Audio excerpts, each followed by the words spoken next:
Mit navn er Rasmus Amli Larsen, og jeg er medejer og sommelier på Restaurant Kollegiet. Vores restaurant ligger i hjertet af København, på et sted, hvor gammel historie møder pulserende storby.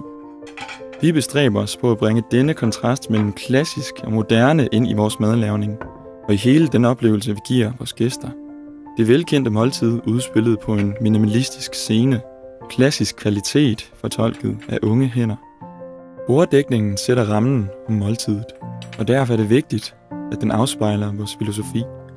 Vi tror på, at det enkelte udtryk nogle gange er det stærkeste. Kvalitet er ikke noget, man kan skilte med, men noget, som findes i de små ting, der er gjort med omhu. Blankpoleret bestik placeret på bordet med nøjagtighed. Et ølglas med elegant stilk. En serviet foldet til millimeterpræcision. I stof naturligvis. En håndfuld fenjulstole samlet om vores specielt lavede borde med røget valnødetræ.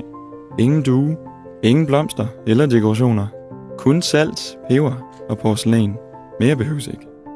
Royal Copenhagens hvide riflede spiller hovedrollen i vores bordopdækning. Det var den enkle æstetik og gedigne kvalitet, vi faldt for.